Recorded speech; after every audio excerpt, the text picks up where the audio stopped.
आऊज़ु बिल्लाहि मिनश शैतानिर रजीम। बिस्मिल्लाहिर्रहमानिर्रहीम। अल्हम्दु लिअहलिही वस्सलातु अला अहलिहा। अम्मा बाद फ़क़त क़ाल नबिय्यु सल्लल्लाहु अलैहि वआलिहि वसल्लम हुसैन मिन्नी व अना मिनल हुसैन। सलवात सारे साहिबान।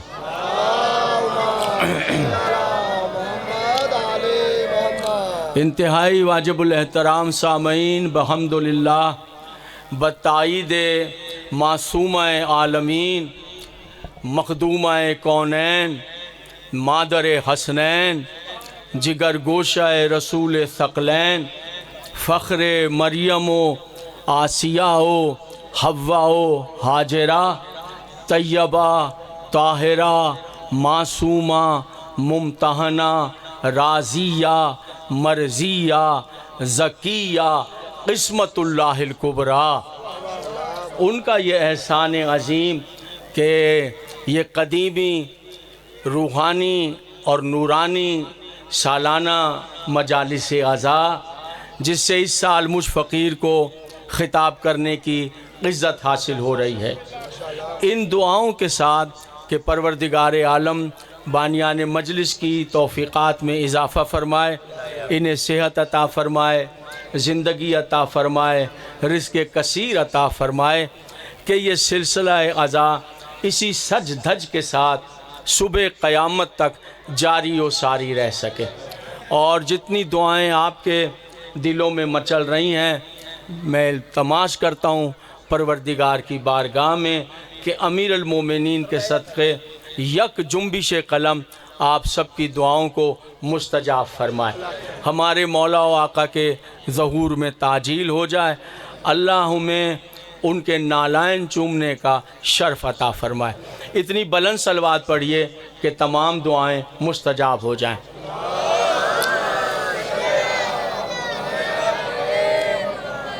हुज़ूर आली अर्ज़ ये है कि किस हर दौर में यजीदियत की ये कोशिश रही है कि वो किसी तरह इस बात को साबित करें कि यजीद का करबला के मामले में कोई कसूर नहीं है।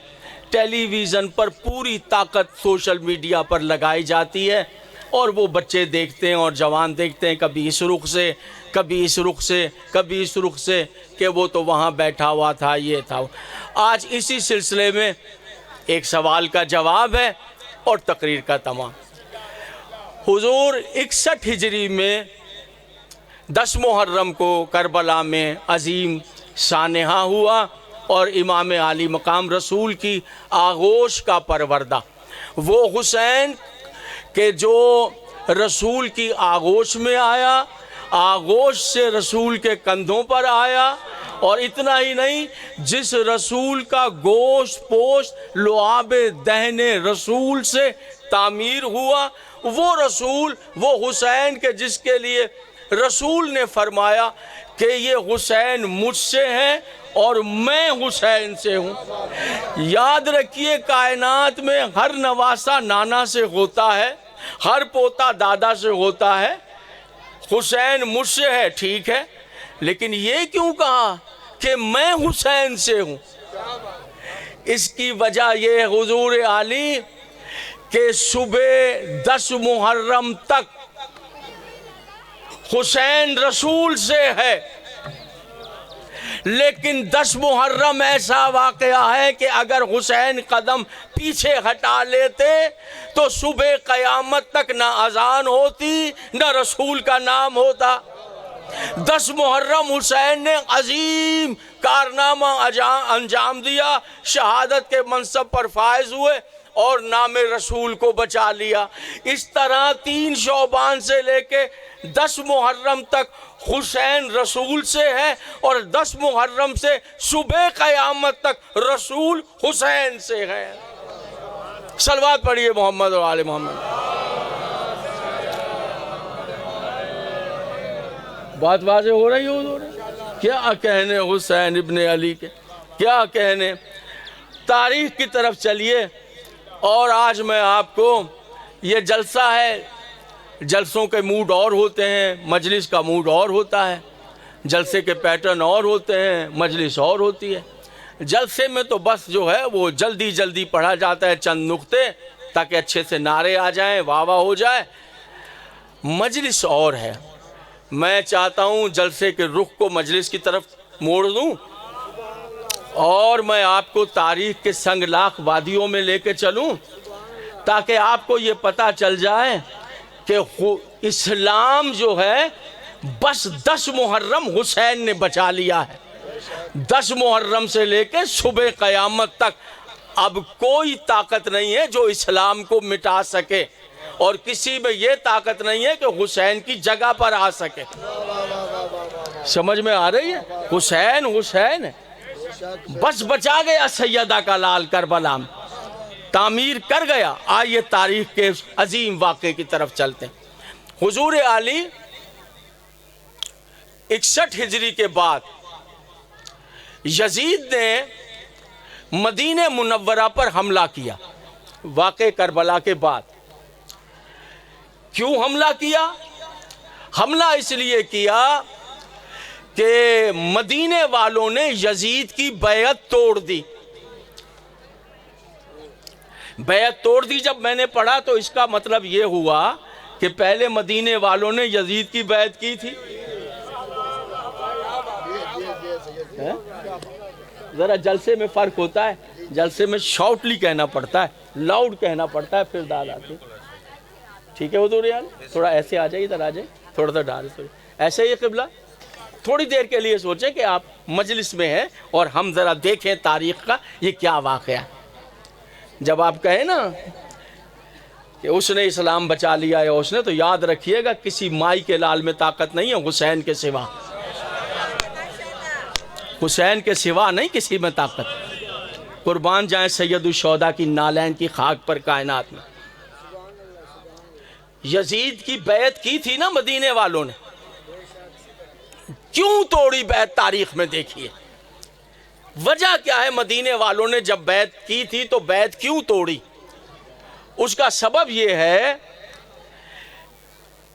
आप सलवात पढ़िए मोहम्मद व आले मोहम्मद।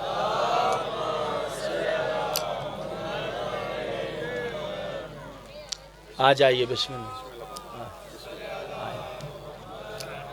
अब इजाजत है सर? बैत क्यों तोड़ी? एक एक बात को समझेंगे तो नतीजा आ जाएगा। बैत इसलिए तोड़ी कि मदीने वाले एक दूसरे से कहने लगे, कुछ पता है, देखिए एक ही बात में समझ, कि अब तो यजीद बहन भाइयों की शादी करवा रहा है। अब कब तक यजीद की बैत में रहोगे? उस वक्त बैत तोड़ोगे जब आसमान से अजाब के पत्थर बरसने लग जाए।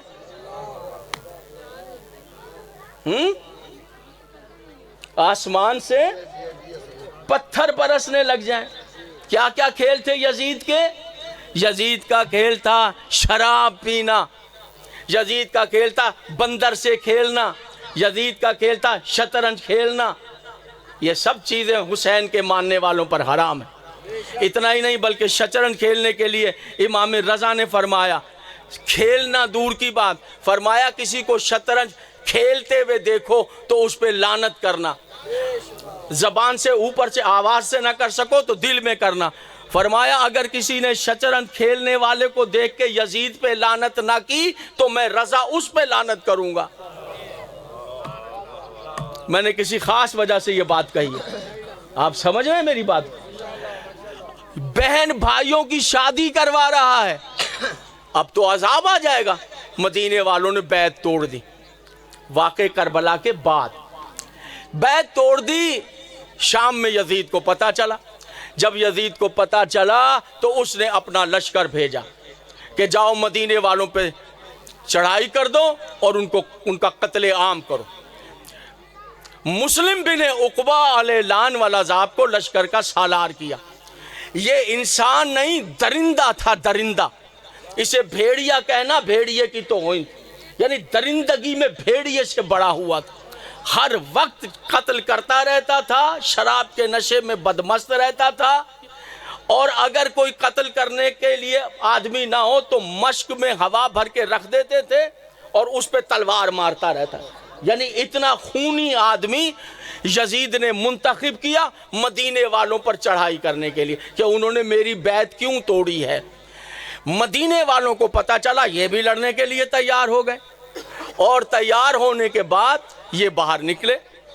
मदीने से बाहर एक जगह है जिसका नाम है हुर्रा, वहाँ पर यजीद के लश्कर से मदीने वालों का मुकाबला हुआ। इसलिए इस मुकाबले को, इस जंग को, इस वाक़े को कहते हैं वाक़या हुर्रा। जहन में है सर क्या कहते हैं? बड़ा भयानक वाक़या है। मदीने वालों ने शिकस्त खाई और हार गए, यजीद का लश्कर जीत गया। फिर यजीद ने हुक्म दिया तुम्हारे लिए मदीना मुबाह है, यानी अलाउ कर दिया पूरे मदीने को। मदीना जो पैगंबर इस्लाम का पाकीज़ा वतन था, वहाँ पर यजीद का लश्कर दाखिल हो गया। मस्जिद नबवी में घोड़े बांधे। वो मस्जिद नबवी जिसका एहतराम ये है कि अगर आप मस्जिद नबवी में कदम रखें तो फ़ौरन 2 रकत नमाज तहरीम मस्जिद नबवी पढ़ें। मस्जिद नबवी के एहतराम, इतनी पाकीज़ा इज़्ज़तों वाली मस्जिद है मस्जिद नबवी। यजीद का लश्कर बांधा गया और महीनों मस्जिद नबवी के सहन से गिलाज़त ज़ाइल नहीं हो सकी।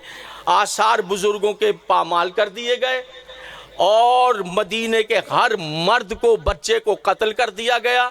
अब ज़रा दिल पे हाथ रख के सुनिएगा, बीबियाँ मोमिनीन कनीज़ान ज़हरा मेरे बिल्कुल करीब हैं, लेकिन मुझे ये तारीख़ का वाक़या पढ़ना भी है और बहुत तहम्मुल से और इशारों में पढ़ना है, आप समझिएगा। फिर यजीद का लश्कर जो है, जो शाम से आया था, वो मदीने के घरों में घुस गया और मदीने के रहने वाली औरतों की आबरू रेजी की। चूँकि यजीद ने वो मुबाह कर दिया, अलाउ, जिस घर में चाहे घुस जाओ, जो चाहो करो। कत्लेआम इतना कि गली कूचे खून से रंगीन हो गए, लाशों के अंबार लग गए, गिलाजतों के ढेर लग गए, मकान मिसमार कर दिए गए, घर लूट लिए गए, बर्बादी फैला दी गई। और मुझे बताएं ये किसको कत्ल किया जा रहा है और किसकी आबरू लूटी जा रही है? जाहिरी बात है कि मदीने वालों की। तो मदीने में कौन रहता था? जाहिरी बात है सब सहाबा थे। मेरा सवाल इनसे है कि अगर हुसैन के कत्ल पर गैरत ना आए तो सहाबा के कत्ल पर तो गैरत कर लो।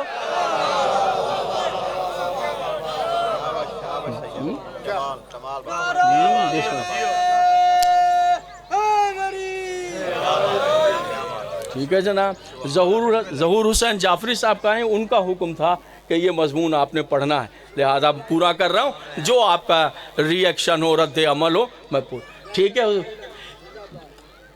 कितनी औरतें, किस तरह पढ़ें ये बात, कैसे मुंह से कहें, संभलना पड़ता है। शादीशुदा बेवा तलाक याफ्ता की तादाद नहीं लिखी तारीख ने। जब मैं तारीख कहूँ तो तारीख़ इस्लाम है, शिया किताब नहीं। जलालुद्दीन सयूती की तारीख़ुल खुलफा है, वही पढ़ लीजिएगा निकाल। लिखा कमारी 1000 लड़कियों के साथ ज्यादती हुई। जंगल की औरतें नहीं, लड़कियां नहीं, मदीने की रहने वाली। कितनी लड़कियां? 1000 लड़कियों के साथ। तारीख ने ये काउंट कैसे, लश्कर वाक़े करबला के बाद लश्कर यजीद के गुनाह का नतीजा कैसे पता चला? 9 महीने के बाद 1000 लड़कियों ने बच्चों को जन्म दिया जो कमारी थी। और उन्होंने बताया कि लश्कर यजीद जो दाखिल हुआ तो उसकी वजह से ऐसा है। कितने बच्चे पैदा हुए? भैया ये तादाद आसान नहीं है मुंह से कहना। 1000 मुंह से, ये कमारी लड़कियां, कमारी लड़कियां। मैं अपने पास बैठे हुए वाजिबुल एहतराम इज्जत माब से लेकर आखिरी सामे तक तवज्जो चाहता हूं इस जुमले पर। कितने बच्चे पैदा हुए जो लश्कर यजीद के गुनाह और हराम का नतीजा था? ये तो लिखा तारीख ने कि लश्कर के जाने के बाद 1000 बच्चे पैदा हुए, लेकिन ये नहीं लिखा वो बच्चे गए कहां। मैंने कहा मैं एक से तवज्जो, तारीख ये लिख देती कि वो 1000 बच्चे पैदा हुए थे, पैदा होने के बाद मदीने वाले जमा हुए कि लाओ उन बच्चों को लेकर आओ।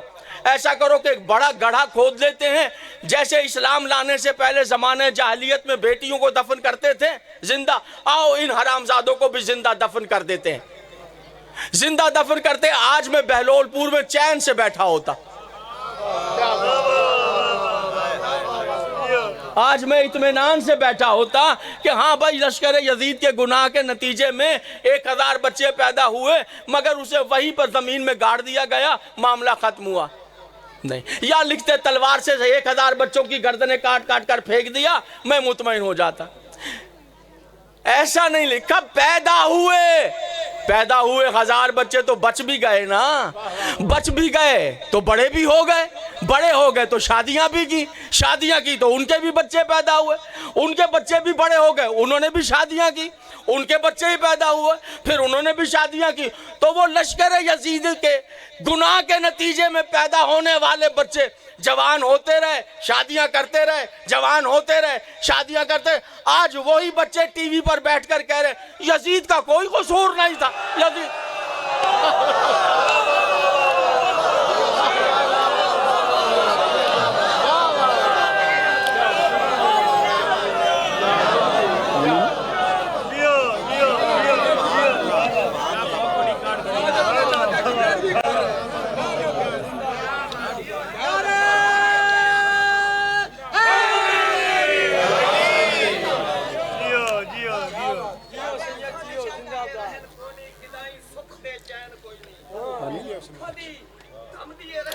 कोई बात नहीं, बुला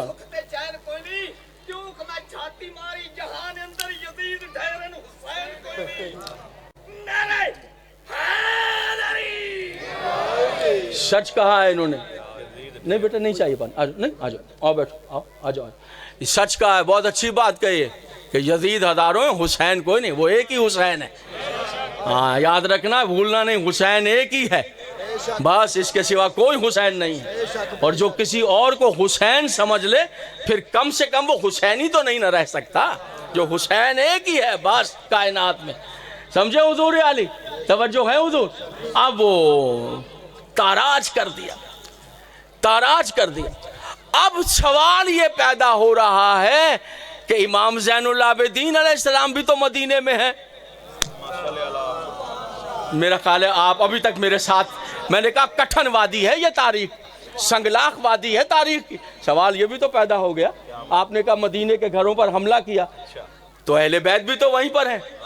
अब सुनिए, वाक़े हुर्रा से पहले मेरे इमाम ज़ैनुल आबिदीन, मेरे चौथे इमाम ने क्या किया कि ख़ानदान बनी हाशिम को लेकर, आले रसूल को लेकर, सैदानियों को लेकर मदीने से बाहर अपने दादा अली के जागीर यम्बो में चले गए।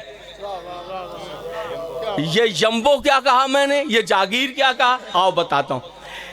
जब अमीर अल मोमिनीन को खिलाफत से अलहदा कर दिया, 11 हिजरी में जब खिलाफत अली इब्ने अबी तालिब के पाकीज़ा वजूद से महरूम हो गई, तो फिर मौला कायनात के जितने रिस्क के जरिए थे ज़ाहिरी, उन पर हुकूमत का कंट्रोल हो गया।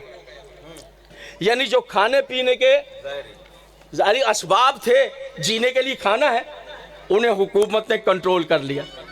आपको पता है उनमें बहुत बड़ी चीज़ थी जागीर फदक, खुम्स, यानी जितनी चीज़ें पैगंबर छोड़ गए थे जिससे मेरी अहले बैत का पेट पाला जाए, उस पर हुकूमत ने कब्जा कर। खुदा के लिए समझिएगा एक एक बात, मैं पहले कह रहा हूँ मुश्किल है इस तरफ जाना। मैं बार बार कह रहा हूँ, मैं बहुत अच्छी तरह समझता हूँ कि जलसों में फ़कत नुक्ते बयान होते हैं, अच्छी तरह जान, और इसलिए एक तवील अरसे के बाद जलसा पढ़ रहा हूँ। मैं जलसा नहीं पढ़ता हूँ, एक तवील अरसे के बाद जलसा। उसकी वजह यही है, किसी के खाने पीने के ज़राए होते हैं ना, वो रसूल के ख़ानदान था, रसूल ने दिए थे, छीन लिए गए। उनमें सबसे बड़ी चीज़ क्या थी? जी सर सही फरमाया, जागीर फदक, और वो सब छीन लिए, वो सब छीन लिए गए। आवाज़ आ रही है आप सर? थोड़ी तेज कर दे साहब, ये साहब कह रहे हैं थोड़ी तेज। वो छीन लिए गए। तो अब बताएं, जब रसूल दुनिया से गए तो रसूल का खानदान भी तो था ना, भाई ये खानदान छोड़कर गए थे, कभी इस पॉइंट पे गौर किया? और इस खानदान का अब रसूल के बाद सरबराह था मौला अली अलैहिस्सलाम। तो अब उन सब की पहले देखभाल, उनके खाने और कपड़े का इंतजाम रसूल करते थे, अब जिम्मेदारी थी अली की। तो अब अली के पास तो कुछ छोड़ा ही नहीं था। तो मौला अली ने एहतमाम ये किया कि मदीने से बाहर एक जलता झुलसता सहरा खरीद लिया। चूंकि मदीने की ज़मीन जो है शहर की महंगी होती है हमेशा हर दौर में, लेकिन शहर के बाहर की ज़मीन शहर की निस्बत सस्ती होती है। अमीर अल मोमिनीन ने वो खरीद ली। और आपको एक तरीका बताया कि अगर अपना घर बनाने के लिए शहर के लिए पैसे ना हो तो शहर से बाहर घर खरीद लो, वो सस्ती मिलेगी। मौला ने खरीद ली। आज अल्लाह करे आप जाकर वो जागीर देखें मौला की कैसी महक रही है और किस तरह लहलहा रही है। अब वहां पहुंचो तो रेत थी, डेजर्ट, जलता झुलसता सहरा, क्या ज़राअत होगी? आपने पानी हो तो ज़राअत हो, खुदाई की, खोदते खोदते पत्थर निकला। गुलामों ने कहा आका पत्थर है पानी का, देखिएगा। तो मौला ने उससे बेलचा लेकर और दस्ते यदुल्लाही से जो पत्थर पे मारा है तो फ़ख्रे मूसा की ज़रब से पत्थर का सीना चाक हो गया और उसमें से पानी निकला। अच्छा, ये पानी किस तरह निकला? ठंडा और मीठा पानी, एक ऊंट की शक्ल में, जैसे ऊंट की गर्दन होती है, ऊंट की गर्दन की शक्ल में ऐसे पानी बरामद हुआ, जैसे ऊंट की गर्दन होती है इस तरह पानी आया। खुदा के लिए तवज्जो रखिएगा भैया, खुदा के लिए, ऐसे पानी बरामद जैसे ऊंट की गर्दन। सलवात पढ़ दीजिए मोहम्मद, बैठ जाइए भैया, सब लोग उधर देखने लग जाते हैं। बड़ा अजीब मामला होता है जलसे में। तशरीफ लाइए और तशरीफ रखिए, चूंकि सब लोग उधर देखने लग जाते हैं। कैसे पानी निकला? जैसे ऊंट की, जी सर, गर्दन के शेप में। ऊंट की गर्दन तो देखी है ना आपने, जैसे ऊंट की गर्दन होती ऐसे। 7 चश्मे निकले। जब पानी निकलता है जिस जगह से उसे कहते हैं मंबा। क्या कहते हैं? मंबा। इसलिए इस जागीर का नाम रखा गया यम्बा, यम्बो, यानी पानी फूट कर निकलने की जगह। फिर मौलाए कायनात ने क्या किया? अल्लाह करे कदरदान बैठे हों, कबा की जेब में हाथ डाला और तुख्म निकाले, गुठलियां, बीज, अपने दस्ते मुबारक से वो बीज लगाए, वो बीज लगाए। सुनिए मोअज़्ज़िज़ीन पंजाब, आज सऊदी अरब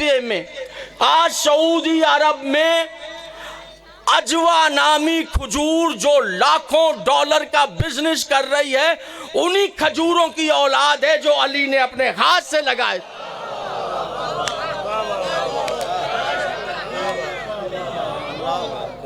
जी मेहरबानी।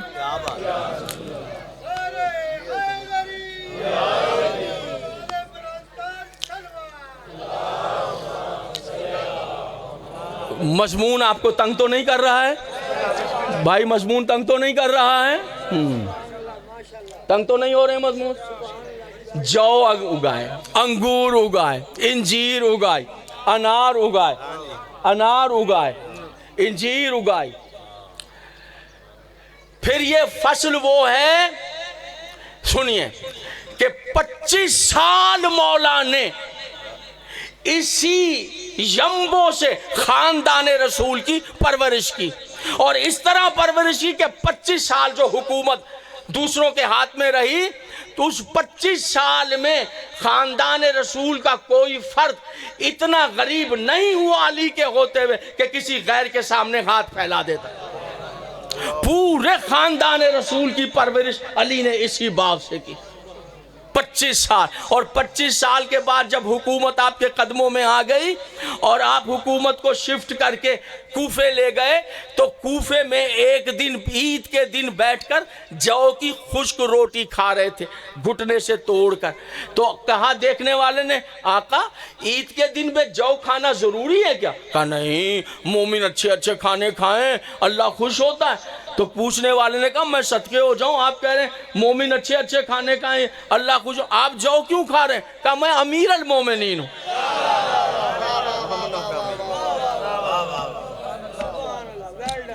है। और फिर फरमाया सुनो अली ये जो कूफे में बैठकर हुक्मरान बनकर, ये जुमला सुनी, ये जो जौ खा रहा है ये जौ भी अली वहां से लाया है, यम्बो से, अपने खेत से। अली ने तुम्हारे बैतुल माल से ये चंद टुकड़े जौ के भी लेना गवारा नहीं किया। ये है यम्बो। तो यम्बो अली का फार्म हाउस था, यम्बो अली का घर था। वाक़े हुर्रा से पहले इमाम ज़ैनुल आबिदीन अलैहिस्सलाम ख़ानदान नबूवत की इस्मत मुआब बीबियों को लेकर अपने दादा की जागीर यम्बो में चले गए। और उमर अबुल नसर अपनी किताब में लिख रहा है जब यजीद के लश्कर ने हमला किया तो औरतें मदीने की अपनी आबरू बचाने के लिए मदीने से दौड़कर इमाम ज़ैनुल आबिदीन अलैहिस्सलाम के घर यम्बो में जाने लगी, यम्बो में जाने। और वो कहता है ताजुब की बात है, इन आबरू बचाकर इमाम ज़ैनुल आबिदीन के घर जाने वाली औरतों में सिर्फ उनके मुहिब नहीं बल्कि उस्मान बिन अफ़ान की बेटी भी थी और मरवान की बेटी भी थी, अजली दुश्मन मरवान की बेटी भी थी। और कहते हैं उसी उमर अबुल नसर लिख रहा है मिस्री राइटर, उन्हीं औरतों की इज्जत बची, सिर्फ उन औरतों की कि जो इमाम ज़ैनुल आबिदीन के घर दाखिल हो गए। तो मैं कहूँगा दुनिया वालों सुनो, आज भी अगर इज्जत बचानी है ना तो मेरे इमाम के दर पर आ जाओ, तो यजीद और यजीदियों से इज्जत बच जाए। और वो कहते हैं उमर अबुल नसर लिख रहा है कि औरतें सफ़ेद चादरें ओढ़ ओढ़ कर भाग रही थी इमाम ज़ैनुल आबिदीन के घर और मुस्लिम बिन उक़बा का लश्कर पीछे आया औरतों को बेआबरू करने के लिए, और पीछे आया और यम्बो पहुंच गया इमाम ज़ैनुल आबिदीन के दरवाजे पर। कि इस तरह इमाम ज़ैनुल आबिदीन पहली बार वाक़े करबला के बाद इस तरह बरामद हुए कि आपने अपने सर मुबारक पर अमामा बांधा हुआ था, सुर्ख कबा पहनी हुई थी, कब्ज़ा जुल्फ़कार पर हाथ था, और अली बिन हुसैन के आंखों में वही जलाल था जो खैबर फतेह करते वक्त अली इब्न अबी तालिब की आंखों में। एक मर्तबा लश्कर यजीद ने देखा और देख कर कहा फौरन वापस चलो, ऐसा ना हो कि दूसरी करबला हो जाए। लश्कर चला गया और आबरू बच गई। किनकी आबरू बची? उन मदीने की औरतों की कि जो इमाम ज़ैनुल आबिदीन के घर में पहुंच गईं, उनकी आबरू बच गई। अब सारा मदीना ताराज हो गया, सारा मदीना ताराज हो गया, खाने को कुछ नहीं रहा। इमाम ज़ैनुल आबिदीन अलैहिस्सलाम ऊँटों को लेकर दूसरी बस्तियों में गए, गंदुम लेकर आए, गंदुम लेकर आए, गंदुम बार किया। तकरीर मेरी तमाम हो रही है, वक्त भी मेरा तमाम हो रहा है, हुक्म भी मैंने पूरा कर दिया। बस याद रखिएगा आखिरी हिस्सा है। खेमा जन थे, मदीने की तरफ रुख था। किन के लिए खाना ले जा रहे थे? जो मदीने में भूखे पड़े थे, जल गया था मदीना, मर गए थे लोग, बच्चे, यतीम। चौथे इमाम, इतने में यजीद मर गया। मुस्लिम बिन उक़बा की जगह पर हसीन बिन नमीर मुंतखब हुआ उस लश्कर की कमांड के लिए। इधर शोरिश हुई, उधर वो निकला। यजीद मर चुका है, अब कहीं अमान नहीं है, भूखा प्यासा। देखा रास्ते में मशल जल रहे हैं, कोई काफिला रुका है, देखा कि नाक के गंदुम से बाहर है, गंदुम है, जौ है, गुलाम है, कुछ खाने को चाहिए, मेरा लश्कर भूखा है। कहा हमारे आका से पूछ लो। अंदर गया, नमाजी नमाज में है। कहा मैं भूखा हूं, लश्कर मेरा भूखा है, जिन्स दे दीजिए खाने की चीज़ें, मैं आपको रकम दे देता हूँ। नमाज से फारिग हुए, गुलामों को इशारा कहा जितना चाहता है इसे दे दो, रकम लेने की ज़रूरत नहीं है, ले जा। मैं बेचने के लिए नहीं लाया, मदीने के भूखों के लिए लाया हूँ, तू भी भूखा है, ले जा। चिराग की लौ में उसने देखा, देख के कांप गया, रह ना सका। आवाज़ आई से सवारी भी दे दो, खाना भी दे दो। नवाज़िश शाह देख कर रह न सका, कहने लगा मुझे लगता है आपने पहचाना नहीं। एक अहम बात पढ़ूंगा यहाँ पर, कुछ गलती है उसको भी सुधारूंगा। आपने कहा कैसे मुमकिन है तुझे भूल जाऊं, तुझे भूल जाऊं कैसे मुमकिन है? फिर इतनी नवाजिशात क्या, सादा सा जुमला का, ये जुमला मासूम के अलावा कोई नहीं कह सकता। खुदा के लिए अकल कीजिए, अल्लाह के लिए सोचिए। कुछ चीज़ें मखसूम है, मखसूस हैं, अल्लाह ने की है मासूम के लिए। वो कितना ही बड़ा हो जाए मासूम के अलावा न कर सकता है न कह सकता है। क्या कहा मासूम ने? ना मैं कह सकता हूँ ना आप कह सकते हैं, ताकत ही नहीं दी अल्लाह ने मासूम के अलावा। उसने कहा इतनी नवाजिशात जानते हुए मुझे कि मैं कौन हूँ? कहा इसलिए कि कल हम तेरे मेहमान थे, आज तू हमारा मेहमान है। जो तेरा ज़र्फ है वो तूने किया। ये है अल्लाह का दिया हुआ मासूम का ज़र्फ, किसी और का हो ही नहीं सकता, हमने किया। अब उसने और का तारीख की अटल हकीकत सुने, बैठ गया। कहने लगा कल जो हुआ सो हुआ, किसी को अभी पता नहीं है, यजीद मर गया। मैं आपकी बैत करता हूँ और आप हुक्मरानी ले लीजिए, बादशाहत ले लीजिए। कानून बनाया मेरे चौथे इमाम ने, कानून बनाया। फरमाया करबला के बाद हुकूमत से हमारी कोई दिलचस्पी नहीं। अब ये कानून है इमाम का, याद रखना। वो कह रहा है मैं हुकूमत देता हूँ। फरमाया करबला के बाद, पढ़िए तारीख, हम पर हराम हो गई है, करबला के बाद हमारी हुकूमत से कोई ताल्लुक नहीं रह गए। अब यहाँ पे कुछ अहबाब पढ़ने वाले पढ़ देते हैं कि मासूम ने फुफियों से आके कहा रोटी बनाओ, खाना बनाओ, शरबत बनाओ, मेरे भाई का कातिल आया। झूठ पढ़ते हैं, अफसाना पढ़ते हैं। खुदा के लिए ऐसी बातें मासूम से बांधना, वाजिब रोज़े में कहोगे वाजिब रोज़ा टूट जाएगा। क्यों मासूम से ऐसी बातें मानते हो भाई? क्यों खाना बनाओ, क्यों शरबत बनाओ, मेरे भाई का कातिल है? झूठ पढ़ते हैं और आप झूठ पर रोते हैं। अफसाना पढ़ते हैं, अफसाने पर रोते हैं। हुसैन को अफसानों की ज़रूरत नहीं है, ज़रा समझो। आज ये राज सुने, कोई नहीं कहा कि खाना पकाओ, और ये जंगल का वाकया, घर का वाकया नहीं है। और आपको पता ही नहीं है कि बाद करबला किसने खाना बनाया, किन अहले बैत के घरों में खाना पकाया, ये पता ही नहीं है आपको। कि फुफियों से कहा खाना बनाओ, मेरे भाई का कातिल आया। झूठी रिवायत, झूठी बात है, रिवायत तो है ही नहीं, झूठ है, अफसाना है। छोड़ दो अफसानों पर मातम करना, अफसानों पर रोना। कोई ये जलसा हो रहा है, इस जलसे पर, इस मजलिस, 2 रोज़ा मजालिस पर कमो बेश 25 लाख रुपए लग जाएगा। तो 25 लाख रुपए में झूठ सुना, झूठ रोए, झूठ पे चलेगा। वाह भाई वाह, खूब कमाया हमने। और ये जितनी बच्चियां बैठी हैं, ये बच्चे बैठे हैं, इनको तारीख का एक रत्ती बराबर इल्म नहीं हुआ। झूठ झूठ झूठ झूठ झूठ चलेगा। आपने तायद की, इस पर शुक्रिया, आपका शुक्रिया जिसने तायद की। और जो इस पर हैरान हुआ कि हाय मैं तो झूठ ही सुनता रहा, तो कहिए परवरदिगार तेरी हम्द है कि सच का पता चल गया। कभी सोचो ये वाकया जंगल का है, घर का नहीं है। वो जंगल में रुके हुए थे, सहरा में थे इमाम ज़ैनुल आबिदीन अलैहिस्सलाम। अब एक सवाल है और उसका जवाब सुने। ये तो ठीक हो गया, ये ऐसी कोई बात नहीं हुई। ये बताइए इमाम ज़ैनुल आबिदीन के जब इख्तियार में आ गया तो आपने उसे कत्ल क्यों नहीं किया? ये सवाल का जवाब और तकरीर तमाम। क़िबला अगर मेरे इख्तियार में आ जाता तो मेरा तो दिल यही चाहता कि टुकड़े टुकड़े करके चील कौवों को खिला देता, उसकी एक एक बोटी जला देता। आपका भी यही इरादा, आपका भी यही इरादा है ना कि अगर वो मरदूद हसीन बिन नमीर हमारे हाथ आ जाता, हम तो उसके टुकड़े टुकड़े करके और जला कर राख कर दे। ऐसा ही है ना? तो हमसे हम ज्यादा मोहब्बत करते हैं। अरे वो तो इमाम ज़ैनुल आबिदीन है, उनके पाकीज़ा भाई का कातिल है, उनके बाबा का कातिल है, उनके चचा का कातिल है।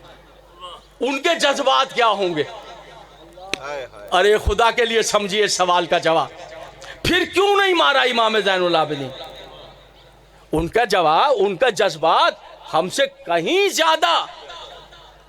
सामने खड़ा मरदूद, भाइयों का कातिल, बाबा का कातिल, चचा का कातिल सामने खड़ा, और इमाम दस्तरस रखते हैं, क्यों नहीं मारा? अब जवाब सुनिए। हम होते तो मार देते, बेशक हम होते तो मार देते। याद रखिए हम जज्बात के मगलूब हैं, हम जज्बात में गालिब आते हैं। और मासूम वो होता है जिस पर अल्लाह का हुक्म गालिब आता। इसलिए इमाम ज़ैनुल आबिदीन ने कत्ल नहीं किया कि इमाम हुसैन के कातिलों से इंतकाम लेने की जिम्मेदारी अल्लाह ने इमाम ज़ैनुल आबिदीन को नहीं, इमाम ज़माना को अता की है। समझे, ये हुक्म है इमाम ज़माना के लिए, ये उनका काम था। ये हुक्म खुदा के बगैर काम नहीं करते। और खड़ा कौन है मेरे दोस्तों? उसका कातिल है जो इतना हसीन था कि बाप के सामने बैठा रहे, बाप को भूख नहीं लगती, बाप को प्यास नहीं लगती हैं। अल्लाह आपको जिंदगी सेहत दे। हुजूर आली रोने लगे आप। मैं कभी जनाब अली अकबर की शहादत नहीं पढ़ता, लेकिन ताबूत सामने है, मेरी जान कुर्बान हो जाए, मैं सदके हो जाऊं, मैं नहीं पढ़ता। पूरे साल मेरे अहबाब पढ़ते हैं, मैं नहीं पढ़ता। बस जहां मुहर्रम पढ़ता हूं वहां एक दिन शहजादे की शहादत, साल में एक मरतबा। नाज़िम मिंबर साहब, अल्लाह आपकी तौफीक़ात में इजाफ़ा करे। मैं देख रहा हूँ कितनी मेहनत आप करें, जज़ाकल्लाह। आपके चेहरे से लग रहा कि दिन रात हो गए आपको, जज़ाकल्लाह। खुश रहें, सलामत रहें, अल्लाह और हिम्मत दे और तौफीक दे।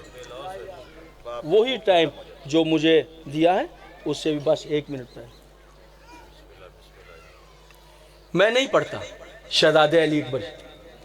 पता है क्यों नहीं पढ़ता? मैंने एक रिवायत पढ़ी है, रिवायत पढ़ी, जब अली अकबर अलैहिस्सलाम की शहादत पढ़ी जाए, ये अगर इजाज़त हो तो मैं तहजीबन खड़ा हो जाऊं, तहजीब में खड़ा हो जाऊं। मुझे ना अच्छा नहीं लग रहा कि ये 2 जुमले में बैठ के पढ़ूं, मुझे ना तस्कीन नहीं हो रही, माफ़ कीजिएगा।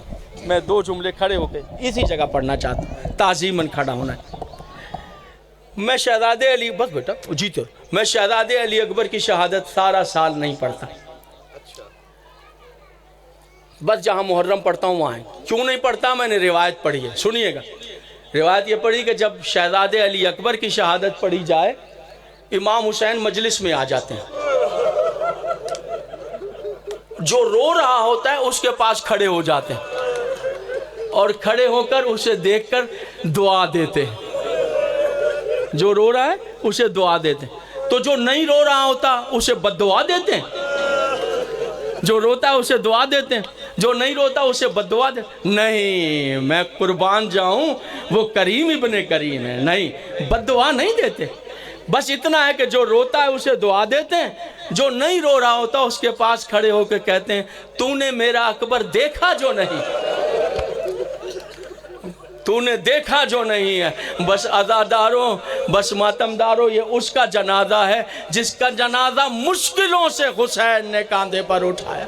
अज़ादारों, इस तरह जनाजा उठाया है कि अली अकबर को कभी सोचा है आपने कैसे उठाया हुसैन ने? ऐसे कांधे पर उठाया, ऐसे उठाया, बस ये सुन लीजिए कि उठाया कैसे। अज़ादारों, कई बार कोशिश की है हुसैन ने कि अली अकबर को उठाए, सच्ची बात है ना उठा सके। फिर पता क्या किया? हुसैन ने अपना पाकीज़ा सीना अकबर के सीने पर रखा, दोनों बाजू अकबर के बाजुओं के नीचे रखे और या अली कहकर, मेरा दिल कहता है नजफ की तरह मुंह करके कहा होगा, बाबा दरे खैबर उखाड़ना और बात है, जवान का लाशा उठाना। अल्लाह अल्लाह।